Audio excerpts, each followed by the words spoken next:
I don't typically cover local events or cover anything local. Today's going to be a little different. So the gym that I work out in and have since it opened in January uh, has an event coming up. It's a tug of war, and my company is one of the sponsors of the event. I was talking to the gym owner, Joe Gentry, and we become friends. And super guy, great vision, runs a absolute first class facility. And we were talking about the event. And as we were talking, I realized that it's bigger than local. Now he's going to come on today, and he's going to talk about the event for our local listeners, and we're going to plug the event. It's going to be a first class event. Everything this man does is first class. So it's going to be a first class event, but it's bigger than that. It's why he is doing it.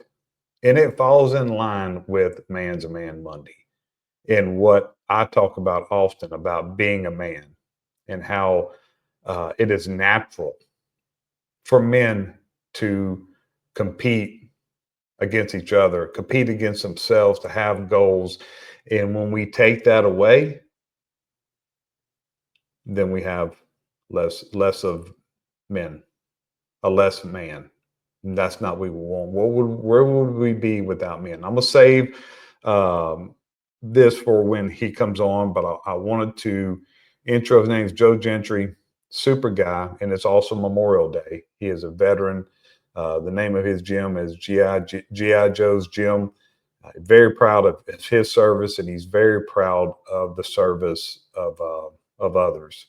So it is my pleasure to welcome Joe Gentry to Man's Man Monday.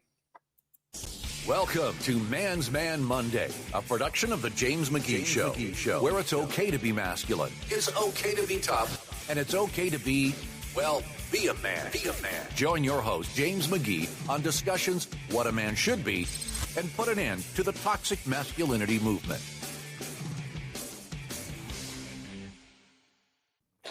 Joe Gentry, welcome to the show. Well, thank you for having me. So today's Memorial Day. Yes, I know is. that is we'll talk about that a little bit before we get started. Mm-hmm. I know that you being a veteran, that's a big deal for you. Yeah, it is. And I'm sure you're like me and you have this pet peeve about people not understanding the difference between That's Memorial right. Day and Veterans Day. Absolutely. Memorial Day is about the people who died. It is. And so my dad was a Vietnam veteran, Mm-hmm. and he died 4 years ago. Mm-hmm. His death was attributed to Agent Orange Vietnam. That's right. And Mm-hmm. he is on the memorial Right. in Washington, D.C. Mm-hmm. We went 3 years ago. So I want to dedicate this show to my dad. Right. And to all the men and women Absolutely. who gave us the right today, because we're going to say some things today that are probably not popular with some people. Yeah. And you know what? We have the right to say that. That's right. Because of people like my dad. That's right. And the men and women that you know as being a veteran. Absolutely. So tell us a little bit about yourself and the event that you have coming up. And then we'll talk about, I said this in my intro, what attracted me to have you on the show. Definitely want to plug your event for our local people. Mm-hmm. But the reason why you're doing this event really touched me, and I Right. like it. It really fits into what we talk about on Man's Man Monday. That's right. My name is Joe Gentry. I've been married to my wife, Amanda, for about 25 years. I have 3 kids. My youngest, wonderful kids. I know all 3 of them. Yeah. Wonderful kids. Yeah, and they're phenomenal kids. My youngest just graduated from high school, won a state championship in the same year with baseball, and we couldn't be more proud of my family. Former military, as Mr. James has said, and I served with 3rd Battalion, 156 Infantry, Louisiana National Guard, and fought the Iraq War in 2004-2005 during Operation Iraqi Freedom 3. We were attached to 3rd Infantry Division and the 1st Cav, which are Army divisions, and we fought in the Amaria District in central Baghdad and the Hattin District, which is really south of Anaconda on the Euphrates. So it was 2 years of my life where obviously you don't expect people to bomb 2 towers.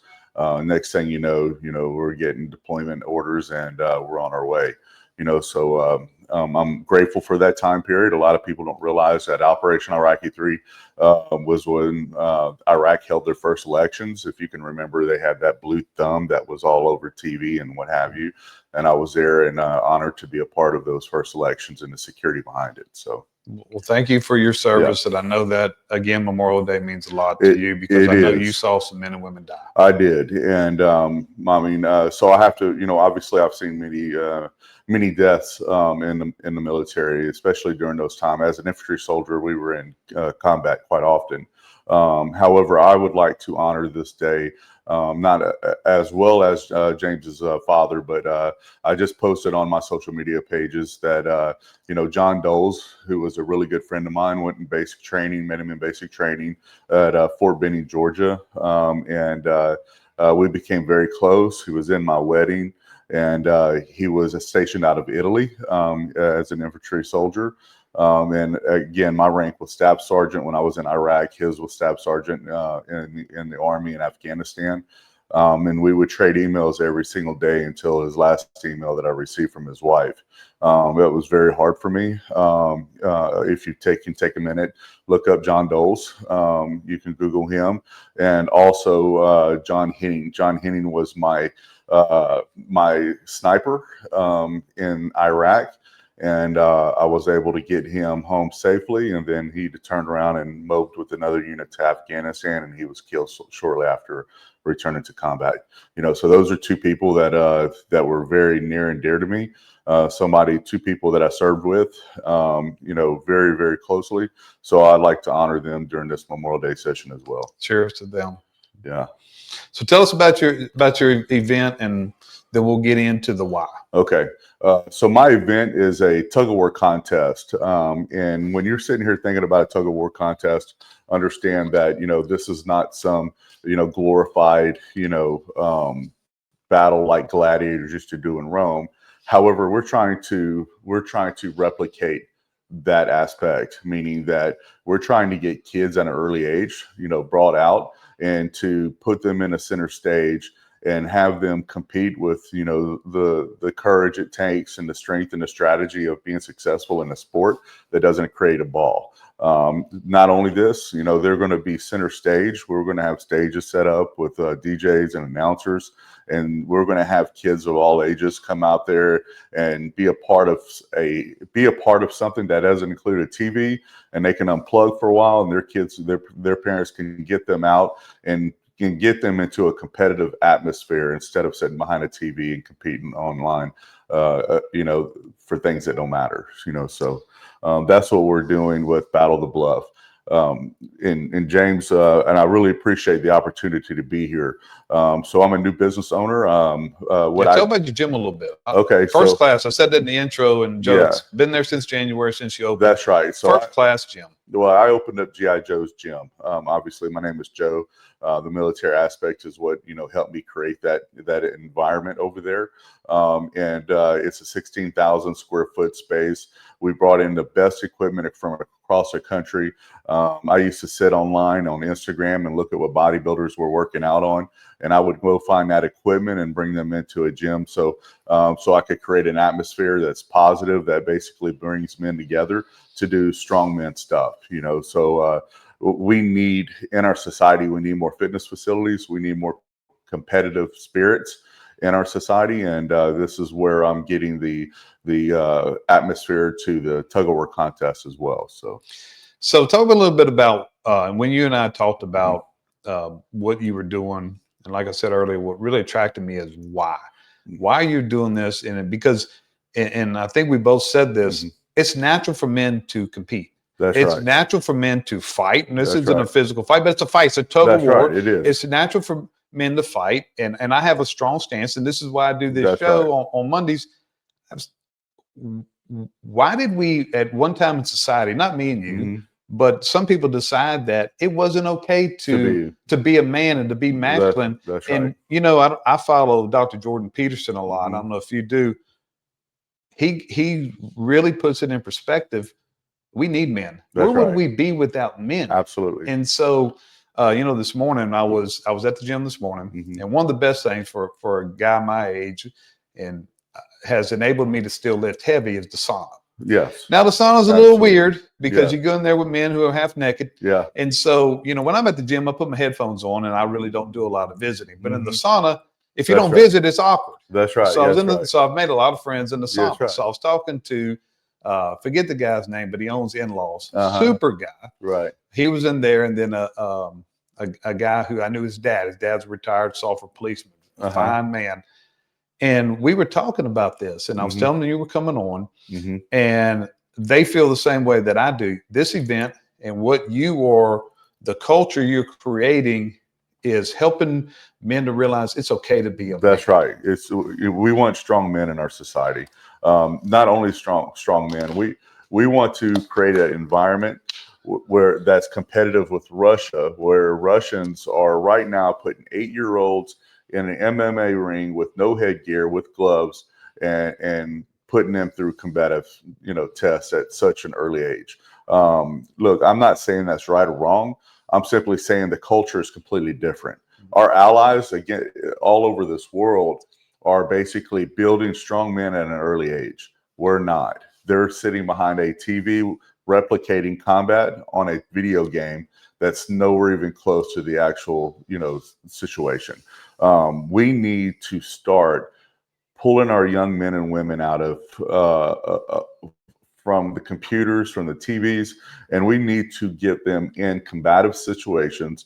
I say combative, competitive situations where they do not want to fail, where they would actually decide, hey, Mom, next year I'm gonna work out a little bit more. I'm gonna be more strong for me to go out there and do better in the tug of war contest next year. Let's be honest, not every kid is good at baseball. You know what I mean? Not every kid is good at football. We lack the ability to, get kids involved in a sporting event simply because they're not good with a ball. You know what I mean? So why not be a part of a team in another way? Why not raise our culture, raise our society with young men and women competing and being okay with competing and failing in trying again. You know what I mean? So many people in our society are scared of failing. They're scared. They're scared to compete. They're scared to fail. They're scared to compete and fail in public. And ultimately is why they would sit behind a computer and talk a lot of smack against people they don't know, and then play at a game that replicates absolutely nothing in the real world.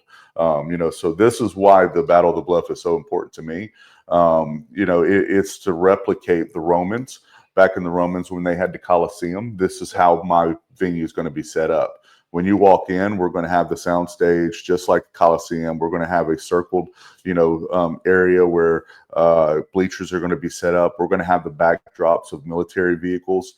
We're going to have the military there competing as well. We're going to have, just like in the Coliseum, if you were back in those days where you saw when you walked up to the Colosseum. I've been to Italy. I've actually seen the Colosseum numerous times. And outside of the venue is where the real, trading and the markets and the fun and games and those types of things. They would draw crowds from all over the country, to see these gladiators fight. And this is men and women fighting. However, we're not trying to replicate the fighting. We're trying to replicate the competitive spirit, the combative spirit, the spirit of not wanting to fail in front of big groups of people.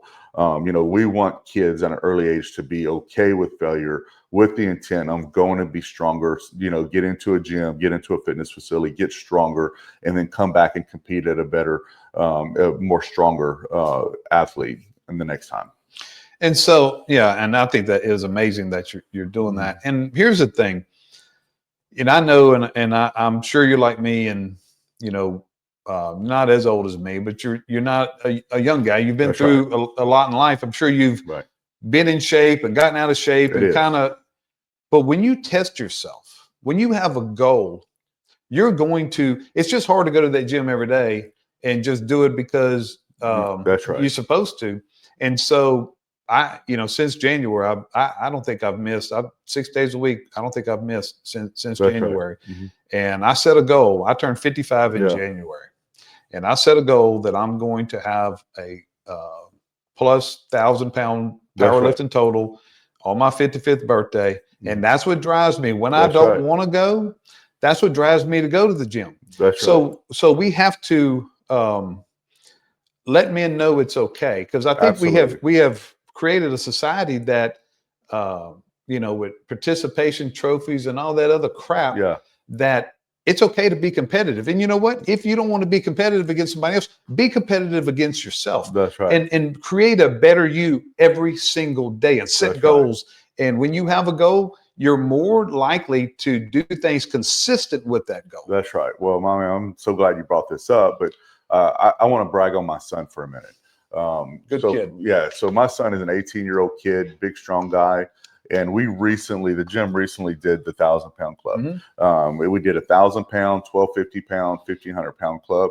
They come with T-shirts. If you were able to get to 1,000-pound, you got a T-shirt. If you 1,250, you got a 1,250-pound T-shirt. 1,500, you got your 1,500-pound T-shirt. But long story short, my son was short going into this competition, meaning that we knew that he had to make up 40 or 50 pounds to get to the 1,000-pound club. But that didn't deter him from trying. He actually competed with me side by side on this 1,000-pound club, and he fell about 20 pounds short of the 1,000 pounds. My son did not get a T-shirt. Yeah. Nope. Yeah. There was a young lady that was trying for a 600-pound club. She's in the gym every single day. She was 20 pounds short. She didn't get a T-shirt.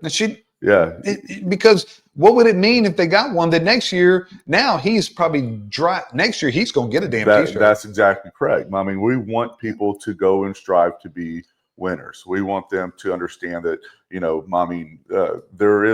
you may fail today, but that should drive you to be better tomorrow. And ultimately, he's going to get those T-shirts next year. I have no doubt because, he works really, really hard. 1,000 pounds is not. It is. It's not a joke. That's right. I mean, it's attainable.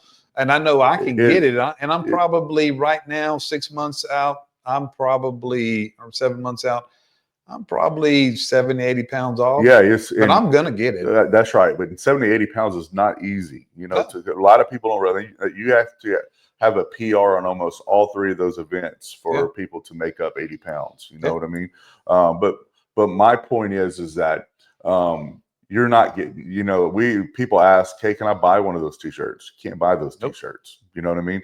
I have extra T-shirts. My gym would make more money if I sold those T-shirts, but I'm not selling those T-shirts because when you see people wearing those T-shirts, they were earned. And that's the only way that you're going to get one of those T-shirts. You want a vinyl locker in my gym with your name and your poundage on it, you have to have 1,250 pounds or plus. 1,000-pound people did not get a locker. You know what I mean? A free locker. I was in the 1,000-pound club. I have to pay for my locker. I did not get one, and my locker will not be vinyled like a 1,250 or 1,500-pound club. But I promise you, mine will be next year. Yeah, I'm shooting for that 1,250-pound next year, so I can get my own locker vinyl just like those other guys are. So the thing is that we're not handing out second place trophies at the Battle of the Bluff.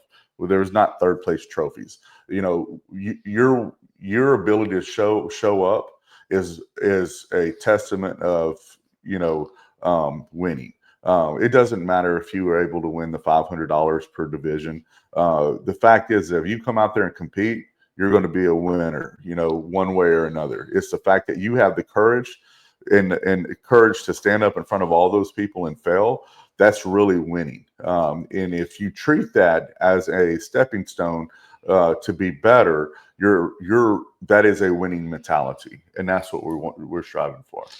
One thing that I want to add is, it sounds like sometimes when I talk that I'm generation bashing, and I'm not. Mm-hmm. First off, we raised them. Yeah. Second, they are, and you have kids in this generation. Mm-hmm. I do too. They're some of the absolute smartest. They're probably the smartest generation ever because of the information they have at their fingertips. Mm-hmm. But what has been lost, and I applaud people like you that are helping bring it back, is that eye of the tiger, that That's killer right. instinct of being a man. And shame on the first person who shamed anybody for that. Right. Because we need men. We need That's strong, masculine men who are going to physically continue building this country, who are going to defend this country, like the people that did that we're honoring today on Memorial Day. That's right. But also have the humility, the discipline, you can to contain it until it's time to not contain it. Well, and that's exactly what competitive nature brings. Let's be honest. I mean, I spoke earlier that Lane and his baseball team won a state championship this year.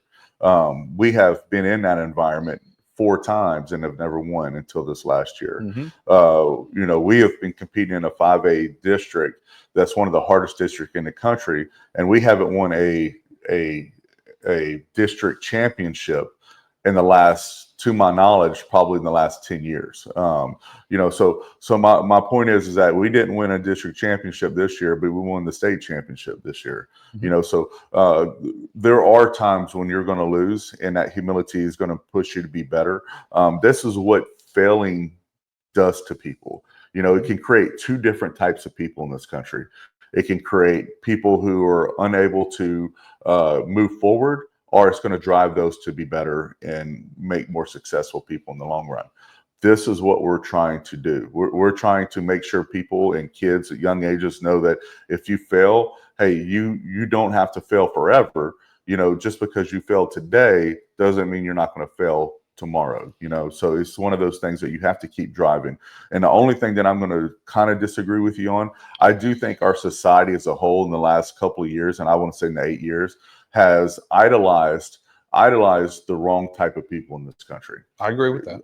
I believe that we have left behind the people that are building and defending this country in lots of different levels.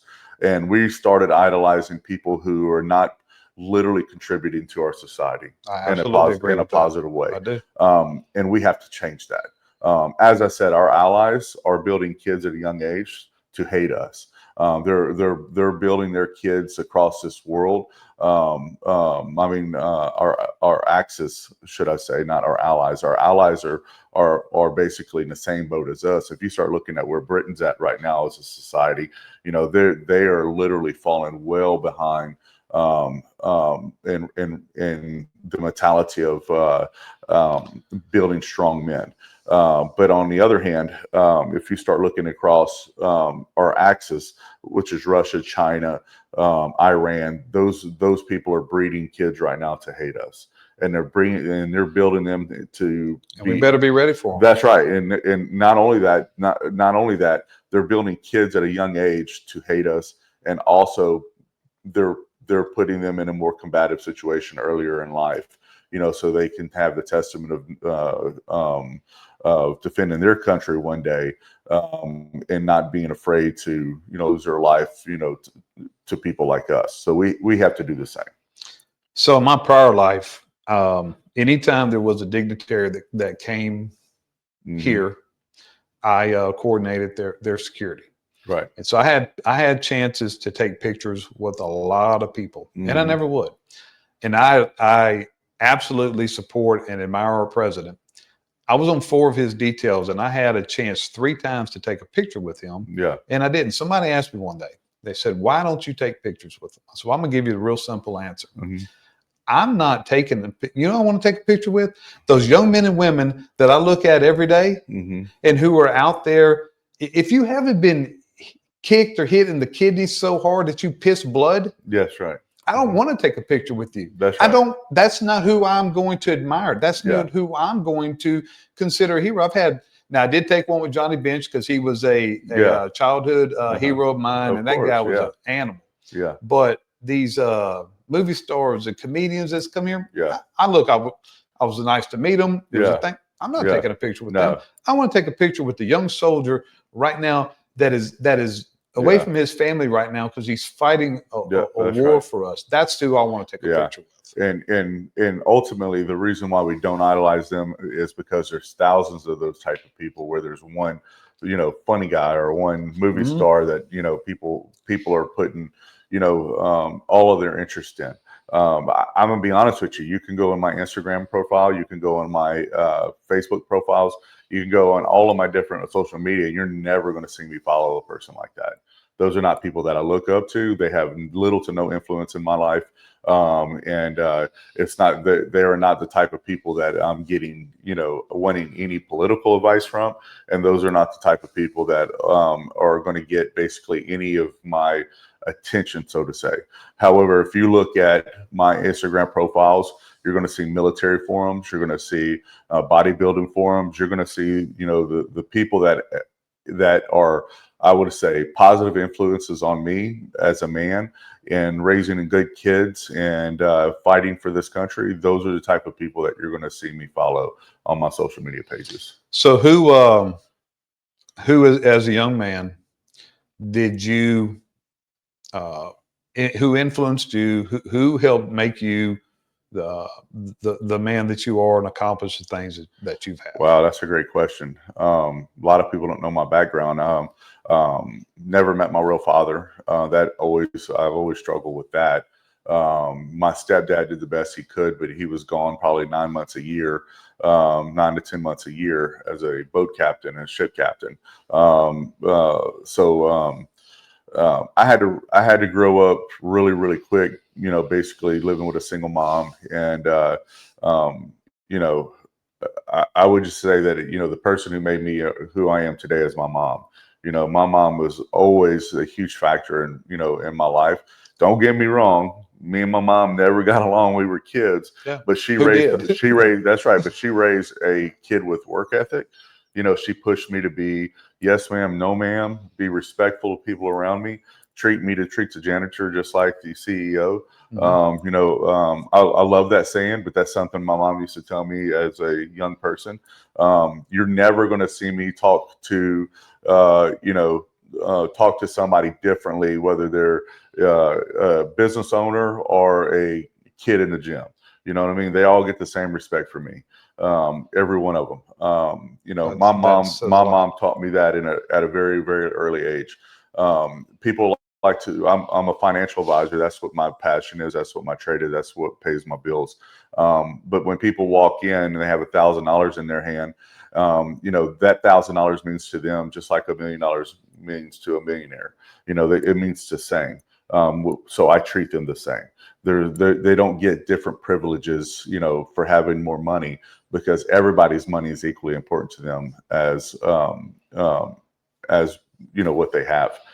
So You probably treat them. You probably treat the one with $1,000 a that's little bit better because that's what right. it took for them to get that $1,000. $10,000. And Yeah. a story, and I'm sure our former sheriff Tony Mancuso, who I worked for, who when he appointed me as a commander in 2004, the first thing he told me was, he said, "Who do you think that I want you to treat the best?" I said, "Well, that's obvious. Whoever gave you the most money in your campaign." He said, "No." Mm-hmm. He said, "I want you to treat the poorest person who walks in here." He said, "People with money, Yeah, they don't need us. that's They right. have resources." He Right. said, and I carried this throughout my whole career, and I still Yep. carry it today. And it's similar to what you said. He said, "I want you to treat the person who comes in here and knows nobody has no money because they need you. That's right. And you help them every way that you can." Absolutely. And that's how, I've tried to Live. to That's right. live my life, and it's worked. And Yeah. getting back to the state championship, and I'll Yeah. give you a confession. I'm Mhm. from the opposite side. I'm from Uh-huh. Barb, Uh-huh. but this was the first year that I strongly rooted for Shane Houston, and so happy and so proud of them Mm-hmm. because I've seen the kids, your son, and then Yeah. Brady Foltz, That's and right. then the coach. That Saturday morning, Mm-hmm. because I go pretty much at the same time every day, and even on Saturdays I go 8 o'clock Saturday morning. The man's about to play the biggest game of his That's life. right. He's in that gym. Yep. He's working out. The man's a That's beast, right. Mm-hmm. and he's working out. And those kids see that. That's right. And that's where the example, we can sit up here and just No,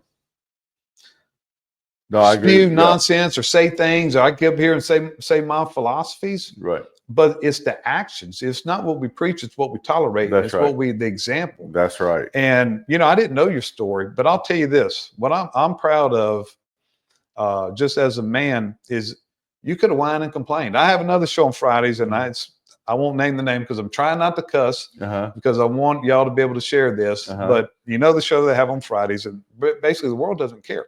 The world doesn't care. You knew and you recognized that the world doesn't care. You never met your dad. Yeah, the world doesn't care. No, you can't walk around saying, "Well, I didn't meet my dad. Oh, well, poor you. Let me give you some groceries." It doesn't work that way. No, it sure does. And that's what we have to teach our men. I looked at it, and I knew his dad, and his dad had died when he was 10 years old. And he comes to work for us when he's 19, 20 years old. And he's doing great these days, but he struggled with that. And I finally, and it was kind of unpopular to some people, what I told him. I looked at him, I said, hey man, nobody cares your dad died when you were 10. Yeah. The world doesn't care. Get your shit together. That's right. The world does not care. And that's what you did. And look what you've built. And I'm sure that it has, your whole family is a part of that gym. Right. And if, I'm sure that was part of your motivation to start this, was because of your family. That's right. Well, you used that Yep. to be the dad that you are and the man. That's right. Well, I'm glad you brought that up, because obviously I did not come from a very wealthy background. There's tons and tons of people that could say this. My family was not wealthy at all. I mean, we were the angels on the Christmas trees some years. And that's hard to say. However, I refused at an early age to allow my kids to grow up with the same environment I did. However, keep them humble enough to know that it's still important to have work ethic and drive and passion in what they do. And that's how I was been able to raise, dean's lists, college graduates, college volleyball players, people, kids with passion and drive, to be successful on their own. My son doesn't hear me preach to him every single day. I give my son advice, and I allow that to, make him better. He has seen me in the gym all of my life. He has seen me, struggle. They have seen me, do everything I possibly can to put food on the table. They know it's not easy. Marriage isn't easy. There's tons of times in this world that there's a quitting opportunity. You can either quit and start all over again, or you can keep driving on and keep working at the things that are important to you. Marriage is important to me. My kids are important to me. Those are things that are, that are my driving passion. And you're right. When I did open this gym, I knew that my wife with the master's degree was going to manage it. I knew my daughter with the bachelor. Yeah, she is amazing. Thank you. She is fantastic. My daughter with the bachelor degrees, she's taken over a bunch of her mom's roles. So my middle daughter, who's going to school right now, she's working there. My son works there. That's my wife sent me a text the other day while I was at work. Understand that gym is a hobby of mine, but my true passion is what I do for a living. So she shoots me a text with her kids on the floor blowing up balloons for my son's graduation party. And she shoot me a text and says, I just want you to know that I love this. And she took a picture of her kids in the same working environment that she's in. And that meant the world to me. You know what I mean? Imagine a mom who gets to work with her kids, and gets to see her kids, even though they're grown and moved out of the house. We found a way to bring those kids back into our lives and see them every single day. And they want to be there. My wife wants to be there. So that's why we're running a very successful business, because that gym means the world to them, just like it means the world to me. And that's big. And that says a lot, and I don't know if you know this story of me. The reason why I started the business that I have, and I've had a passion. I've always wanted to see, I made it pretty far in the public sector, but I want to see, can I do something on my own? Yeah. Can I build something from scratch? And I have a son, he's been on this show, and I talk about a lot, who has Tourette's. And he makes noises. And look, he's just turned 30 years old. He couldn't keep a job, couldn't get a job. And so I said, you know what? When I retired, I said, we're going to do something ourselves. That's right. And I get to work with him every day. That's right. And it has and the time that I get to spend with him, That's right. because we do a lot of, Yeah. most of our time is, our jobs don't take 15, 20 minutes. It's to traveling. So we're in the truck a lot, and the opportunities that I'm able to have that most parents don't have with a 30-year-old kid. That's right. It is. It's unbelievable. Yeah. I can't even, my son, he's, I mean, I keep bragging on my kids. Well, you should. My kids are valedictorians, I mean, the summa cum laudes, they're the 4.0 distinguished honor graduates. My son was a distinguished honor graduate. My son's going to come work with me in the financial sector, when he, finishes his college and what have you. So I think it's important to build that generational, wealth. And what I mean that generational wealth is basically the lifestyle of having your kids in your life and being able to pass something down to them. That helps I want to be able to go into the grave knowing that I've built something that they can run and they can be a part of for the rest of their life. And you're doing the same thing. And that's exactly what I'm doing. And I can't imagine, and I can't, stress how important that is. I think every man out there wants to do something like that. But again, we're getting back to why I hold this Battle of the Bluff competition. People are afraid of failure. They're afraid of starting something that's real. They're afraid of taking the risk, that could help you be successful. They're afraid of putting money up and not knowing what, if they're going to get a return on that money. So I just can't say. I want people to understand that, risk is important. Failure is always, something that you have to face and get up from, but you could get up and, from failure and be better as well. You have to start taking risk as a man. You have to start, putting money into investments where ultimately they're going to be paying dividends. And when I mean that doesn't mean the financial sector investments. That means investing in your life, your kids, your family, your home, those type of things. So. Well, Joe, I appreciate you coming on. Yeah. Anything you want to talk about before we close? Let's close with the if somebody came in on the back end. So let's give just about your event again, when it is and where it is and all that for our local people. The Battle of the Bluff is going to be June 14th. We're going to start taking vendors in around 9. The gates will open around 11. It's going to be an all-day event. It's going to be a family fun event where we're going to have tons of stuff for kids. The Navy is bringing obstacle courses, the Marines are bringing their pull-up challenge. The Louisiana National Guard and the Army is going to be bringing events for young kids.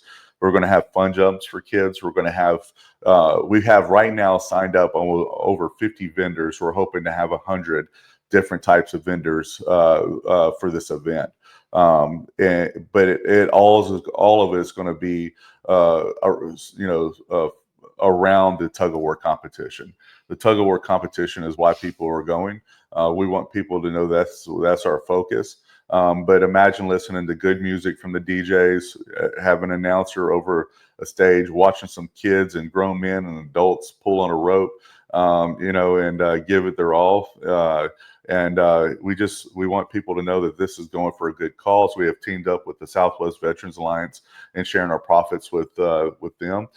So we're very, very excited to have this opportunity. And thank you so much for bringing me on the show, James. Well, Joe, again, it's my pleasure to have you on. And from a person who strives every day to be a man's man, Joe, you're a man's man. Thank you. And you're an example of what a man should be. And your Thank kids you so and every young man at that gym, which there is a lot. Yes. Are lucky to have, because we don't know a lot of their stories. Right. We don't know if they were like you as a young man. Right. And that the example that you're setting and a lot of those other men are setting at that gym, and I try to set is what is how if we want to know how we battle the masculine people. That's right. That's how we battle them.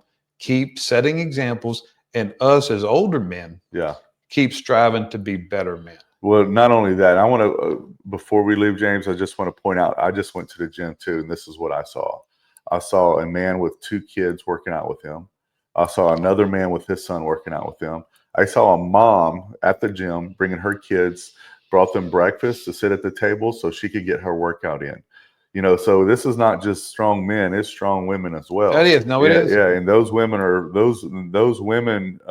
prioritizing their health and their health, and their kids are, even though they're eating their breakfast at the table, they're seeing mom, work out. They're seeing her put that in, put that in the top of her life. You know what I mean? So You've only been open for 5 months. Yeah. And I'm gonna tell you, there is more than one person there, men and women, and there's one lady in particular. Mm-hmm.